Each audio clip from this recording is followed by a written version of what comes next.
The Red Fort in Delhi is a grand and beautiful reminder of the Mughal Empire. Its tall red walls, detailed carvings, and majestic buildings have amazed people for centuries.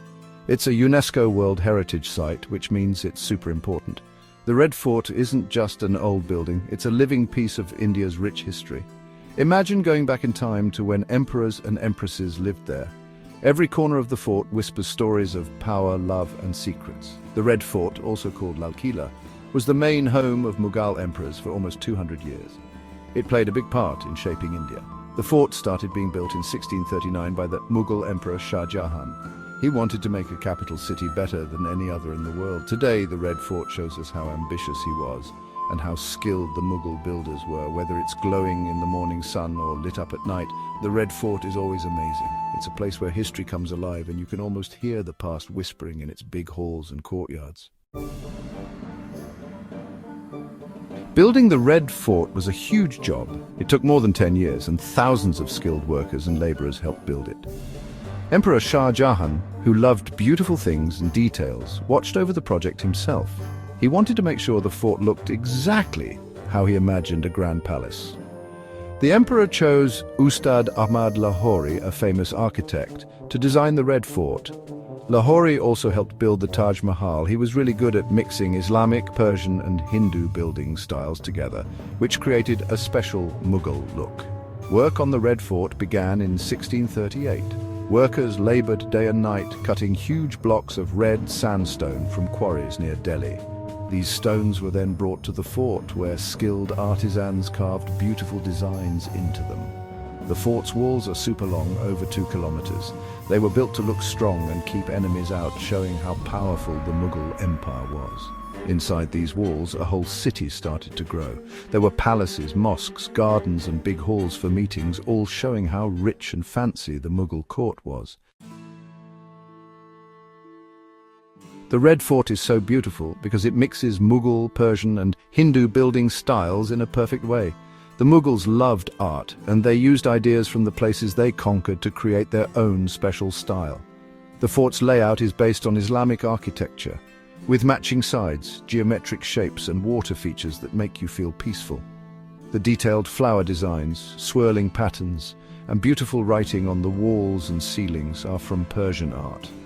The chatras, small domed buildings, and jalis, latticed screens, are from Hindu architecture. One of the best examples of this mix is the Diwan-e-Khas, the hall of private audience, where the emperor met important people.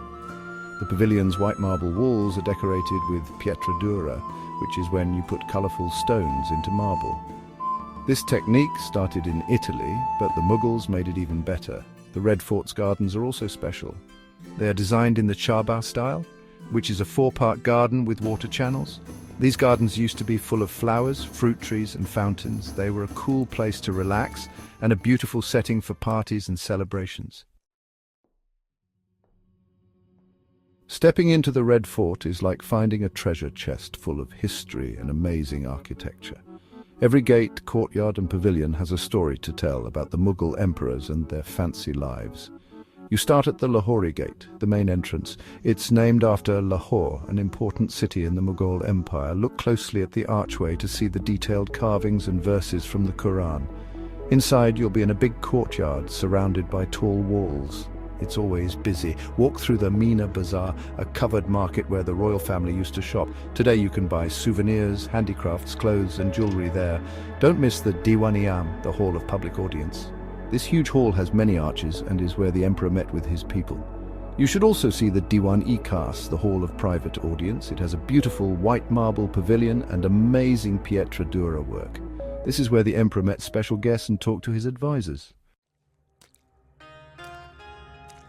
For almost 200 years, the Red Fort was the center of the Mughal Empire.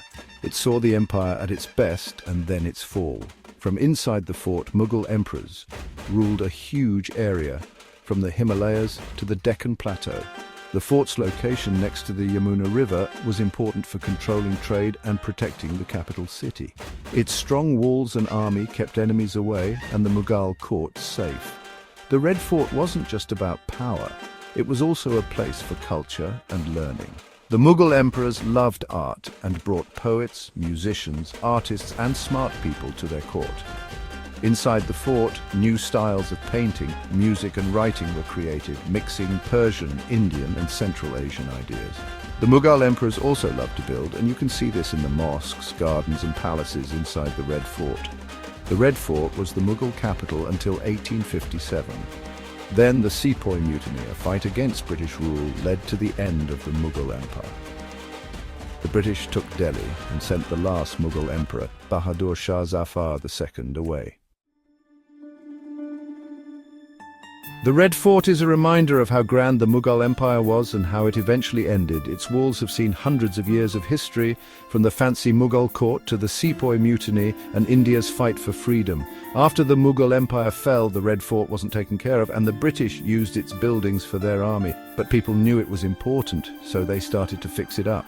In 1947, when India became independent, the Red Fort became a symbol of India's freedom and pride.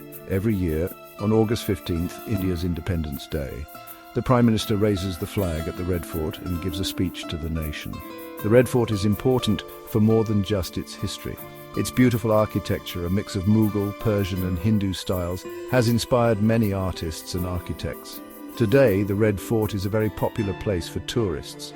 Millions of people from all over the world visit it to see its beauty, explore its secrets and learn about India's past. Visiting the Red Fort isn't just about looking at the buildings, it's about feeling its history, culture and special atmosphere. There are lots of ways to make your visit even better. One of the best things to do is see the Sound and Light show in the evening. When the sun goes down and the fort lights up, a show with lights, music and storytelling brings the history of the Red Fort to life. You'll feel like you're back in the Mughal times. You should also go to the fort's museums. They have lots of artifacts and exhibits that tell you about the Mughal emperors, their court and the art and culture of that time. The Red Fort Archaeological Museum in the Mumtaz Mahal has a cool collection of Mughal things like weapons, old books and tiny paintings. To see local culture, visit the Meena Bazaar. You can find souvenirs, handicrafts and traditional clothes there. It's a great place to try bargaining and buy gifts. If you're in Delhi in January, go to the Bharat Parv Festival at the Red Fort. It's a big celebration for India's Republic Day, with cultural performances, food, crafts and a display by the army. The Red Fort is amazing, but Delhi has many other cool places, especially if you like history, culture and architecture. Close to the Red Fort is Old Delhi, a maze of small streets and busy markets that shows you Delhi's Mughal past. There you can see the Jama Masjid, one of India's biggest mosques, and the Spice Market, which smells amazing. Don't miss Chandni Chowk, one of the oldest and busiest markets in India. You can find anything there, from clothes and jewelry to electronics, all at good prices. If you want something quieter, visit Humayun's tomb, a UNESCO World Heritage Site. It was the inspiration for the Taj Mahal. Built in the 1500s, it's a beautiful example of Mughal architecture with detailed carvings, domes and peaceful gardens. You should also see Qutub Minar, a tall minaret that shows Delhi's Islamic history. Built in the 1200s, it has carvings and verses from the Quran and gives you amazing views of the city. Visiting the Red Fort isn't just sightseeing, it's like traveling back in time to the grand and rich Mughal Empire. Walking through its halls, courtyards and gardens, you'll feel the history and hear whispers of the past. The Red Fort shows us how creative and artistic the Mughal emperors were. They built a city that was as good as any in the world. Its beautiful architecture, a mix of Islamic, Persian and Hindu styles, is still amazing today. The Red Fort isn't just a group of pretty buildings, it's a symbol of India's long and interesting history. It reminds us of the Mughal Empire and shows how strong and determined India is. When you